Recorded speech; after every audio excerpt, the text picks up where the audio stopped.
Hey folks, welcome back to my channel. Today we have a bit of a special edition here because I'm going to incubate Serama chickens.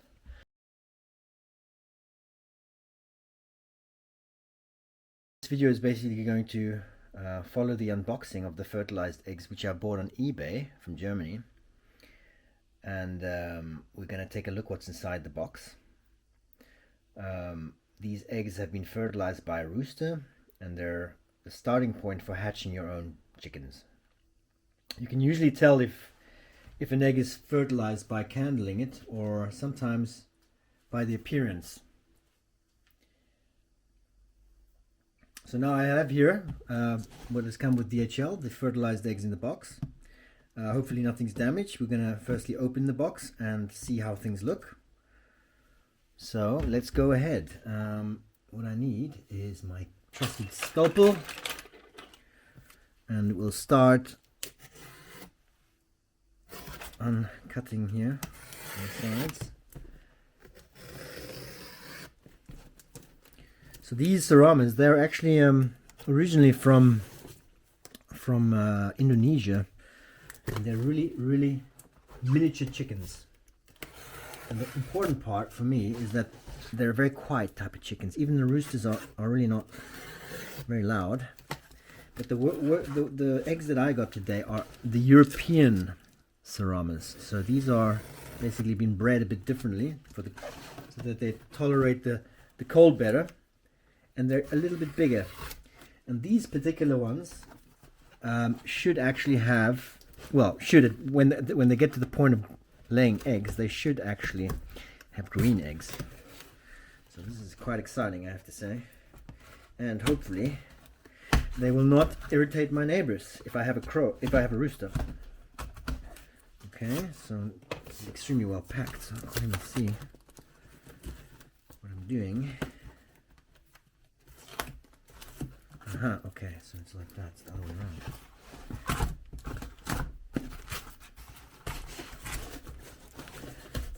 Bear with me. This is, as you can see, very well packed. So we have to do a little bit of loosening up, and I guess I have to turn it around. Now we're getting somewhere. Okay, get rid of this part. Okay, what do we have in here? Hopefully no broken eggs.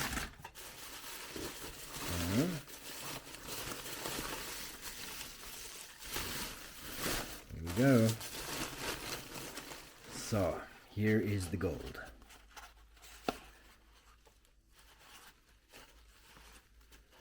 Wow, these are nicely packed. And here is a fertilized egg. Now, as you can see shortly, that is a full-sized egg of Serama. Now that's basically a dwarf chicken. And you can see that's basically the size of the egg that you'd get if you were trying to get laying hens and just enjoying the eggs. So maybe it's 3 times the size of a quail egg, something like that.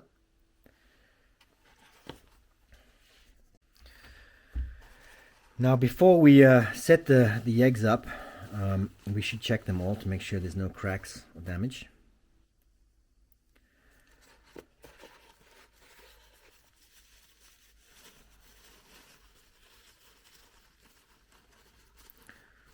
Okay.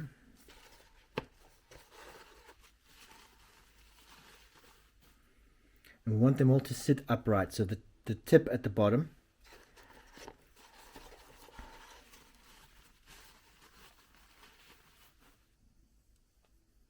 beautiful little eggs, huh? Aren't they?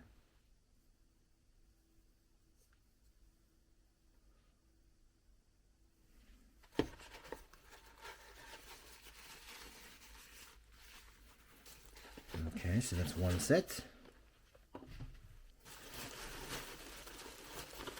That's the second set. Oh, you see, I actually only ordered 10, but it seems that I got 12. Again, very good looking eggs. Ooh, here's a green one. So apparently I should be getting more green eggs with these that hatch. Oh, another green one. Well, it's kind of like a light creamy green. Okay. Another cream one. Another green one. And one more green one. All right, so let's just put these on the side.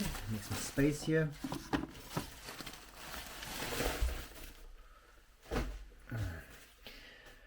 Good, so we have 12 beautiful eggs.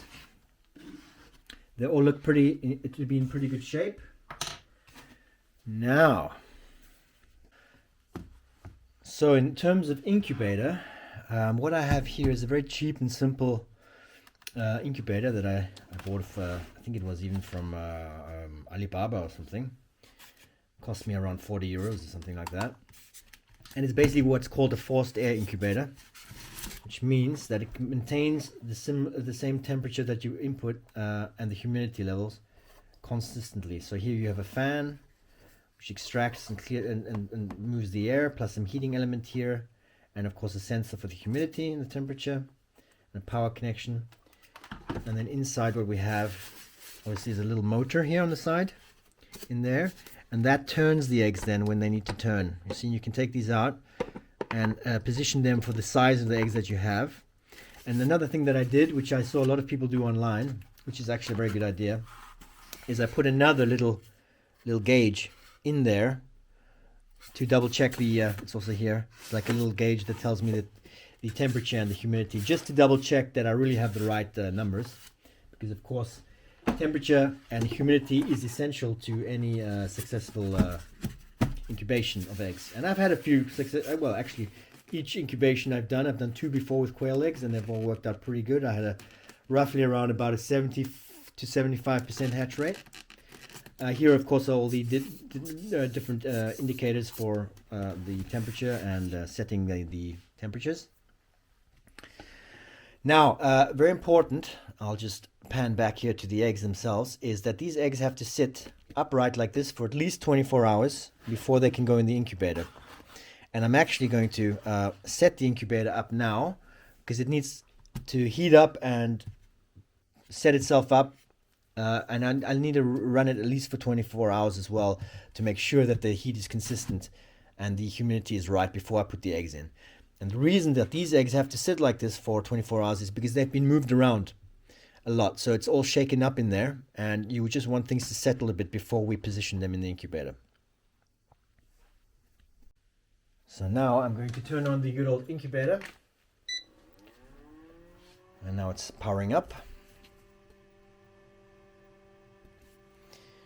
Now I'm going to set exactly the temperature. The temperature that I need for Serama eggs is 37.5. So let's see, what have I got here? 37 point. I'm gonna put 37.65 for now, and tomorrow I'll put the correct temperature around 37.5 or 6 or 7. I'm gonna just go online and check what the right parameters are for that. But the important thing is just to get the incubator started and make sure that it's functioning properly before we put the eggs in. Okay, so I'll see you tomorrow. Now, another thing that I always do before I put them in the incubator is I just mark them. Usually this can just be a little picture, for example, of whatever you like. Just so I know, because I'll be doing quail eggs at the same time and I don't want things to get mixed up, and I want to know what opens.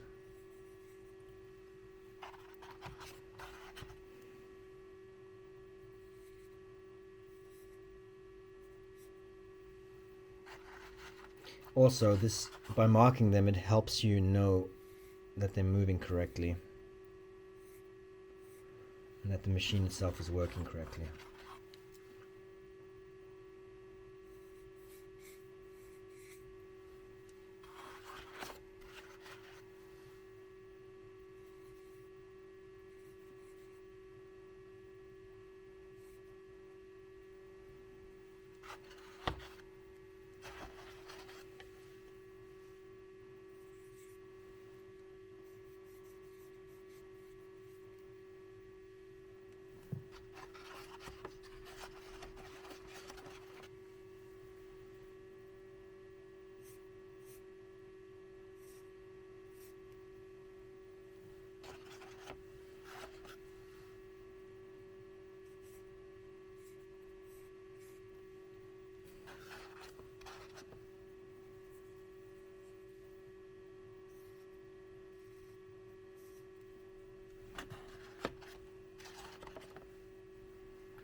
Okay, so now we have identified our Serama eggs, so we don't mix them up with any other eggs that we're doing. Obviously quail eggs and the chicken eggs are easy to distinguish, but I might throw some other things in there. Of course I have to be careful, because if I combine, I have to then take more care when I'm monitoring the temperatures and the lockdown periods and all that kind of stuff, which I will do. I have a plan that I printed out, so I will follow that to the letter. Good. So we let them sit for 24 hours. Then the machine is on for 24 hours, and tomorrow I'll come back to continue the video, and we'll put them in. All right, so we're back again, and today we're going to be adding the eggs to the incubator. So if you recall, I received the eggs yesterday, and they've been sitting upright like this for around 24 hours. And now it is time to put them in the incubator. And what we're going to do is we're going to add them in slowly, and we're going to point them downwards. So basically that's the point, and we're going to put them that way. Okay, the important thing here is that we've marked them, so when the rotators move, the egg will move with them, so we know that it's working. I mean, you can also hear these things, the rotors work, the engine move, but sometimes it's just good to be extra careful. These are quite rare to get, these eggs. I mean, I had to look for a while, so of course I'm putting them quite close together because I haven't got that much space.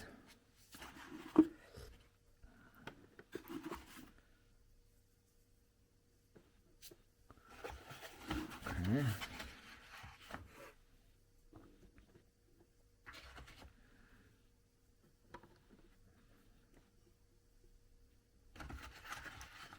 Maybe that would work here as well.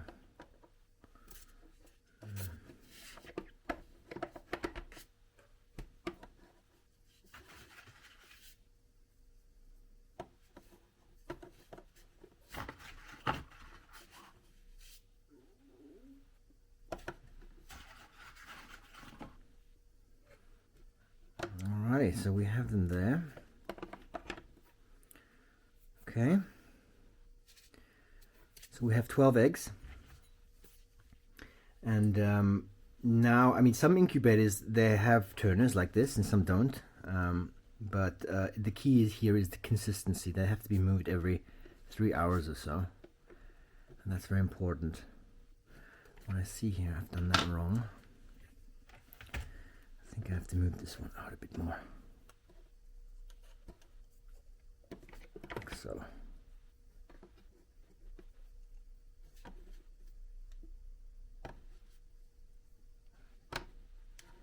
Yeah, that's better. Okay. So now we have our 12 eggs in the incubator. We are just checking, making sure everything is fine. And now it's basically time to put the hatch back on. And I had this thing heating all night, so it's, of course I've put it off now so that we don't have too much noise of the alarm. Because when the temperature goes below, the alarm goes off. And now we're going to put it on again. Of course it's going to make some beeping, but that is totally normal because it's getting back up to temperature. As you can hear it. This is here is a hatch to kind of regulate the humidity and the heat. So when the humidity is low or the heat is low, we keep this closed. And as the temperature goes too high or the humidity goes too high, we can open to adjust. Okay.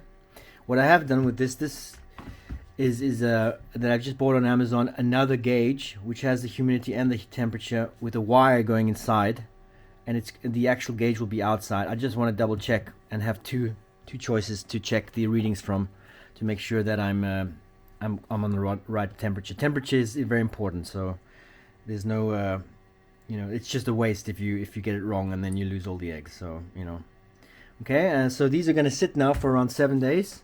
After that, I'm going to candle them, and candling basically is taking an egg and just putting a light under it to check if there's any growth. Here, luckily, I have a candle function on this incubator. As you can see, the light goes on here. So basically, you just take the egg and you put it on there, and you look for veins and movement and things like that. So yeah, we'll come back in 7 days and see how things are moving. All right, welcome back to the channel, folks. So we're 6 days in on the Serama incubation.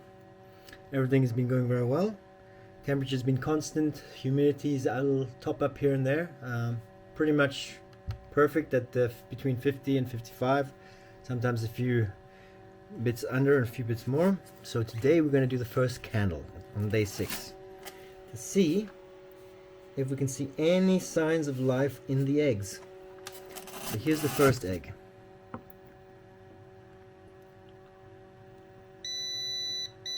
That's just the alarm because I opened up the incubator and some air got out. Oh, here we go. You see that? See that sign of life there? Bit of movement. See, it's not completely hollow. Very good. That's the first egg. We'll just do a few. Okay, here's another one. Oh yeah, here. You see that part there in the middle? That dark patch? That is a sign that something is very happily chirping away and growing in there. Excellent. Let's do 2 more just to be sure. Okay, here's one. And we're just turning it ever so slightly. Ah yes, you see that? This is very exciting stuff, folks. This is one of my favorite parts of the incubation process. Obviously, the actual hatching is the greatest day of all. There you go, you see that movement? And that's why it's so important that these eggs are turned so that these poor little chicks, they don't get stuck on the shell. Yeah, that's definitely very healthy. Okay. What did we say? We'll do 4, so let's do 1 more. Maybe do this one. Oh, this one looks great. This is a good one. You see the... Whoops. What happened to my light? You see the veins? Let me see if we can get the camera in a bit deeper. This is a perfect example of an extraordinarily healthy egg. And that is going to be one happy chick when it grows. See that? I don't know if you can see that, but there's veins on there.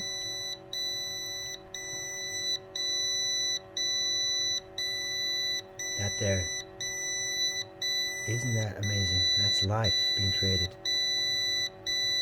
It's exactly what we're looking for. So these eggs have been very well fertilized. I know they're good. If anything goes wrong, it's my fault, not the supplier's fault. Fantastic. Absolutely fantastic.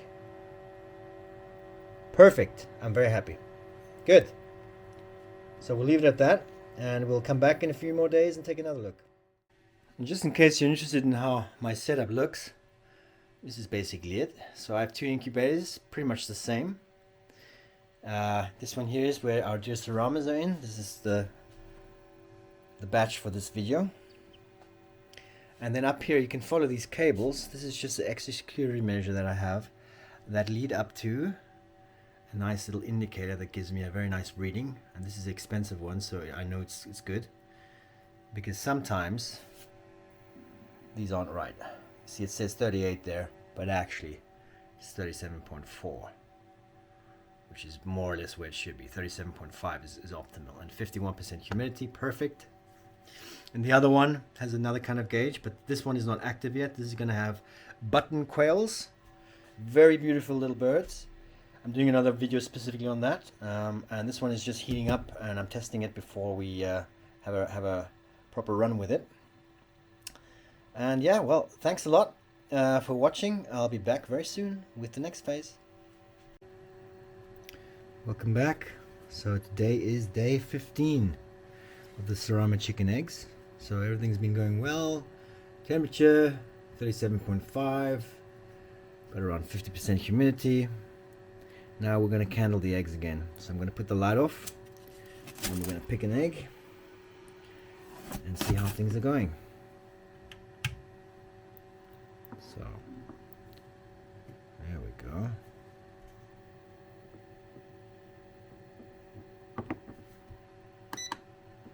You see that? You can see very clearly the dark part, that is the little chick. So this is a very healthy egg. Let me just check a few others.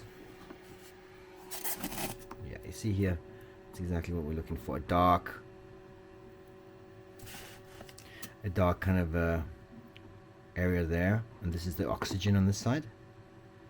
A lot of veins. Very good. The Seramas are looking good. Oh, this one doesn't look too good. Although there is something happening in there. But this might be a dud. Let's see. There's another one. Doesn't look too good. I think this is a dud as well. Give it a few more days and I'll do a final check on it.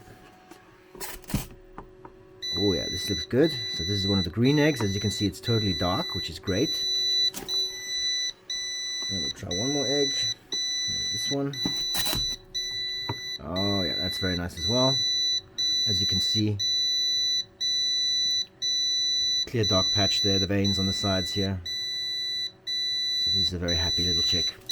Of course, the noise in the background is just the alarm, because of course when I open the incubator, air moves out. So so yes, day 15, things are looking good. 1 or 2 eggs don't look so great, but that's normal. We can't expect everything to be perfect, so we'll come back in a few days. We'll get close to the lockdown period and then the actual hatching.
Yep, I'm the mother. Look how sweet they are. These are blue quails. They're gonna have beautiful blue feathers and lay me an egg every day for the next 3 years. It's going to be fabulous. Good morning. Here we have the Serama chicks. These are miniature chickens. And they lay green eggs also. Look how small they are. Oops. They're very friendly, the breed. Yeah, hello. Hello. Hello, you little friend. Okay.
This is the old hen I had, and here are the Serama chicks.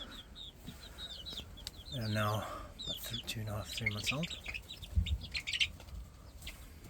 seem to be faring well with the old hen. I had them in here in this brood chamber, so they had enough time to acquaint with the hen. So I got the really beautiful black one. See? I still don't know how to differentiate male and female. I think the one with the white one there with the big crown, that's probably going to be a male. The rest could be females. That would be perfect. And up here we've got the quails.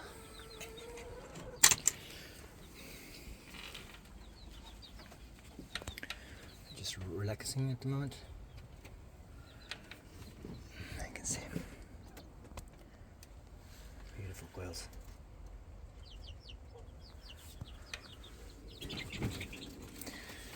They have a special kind of quail food as well.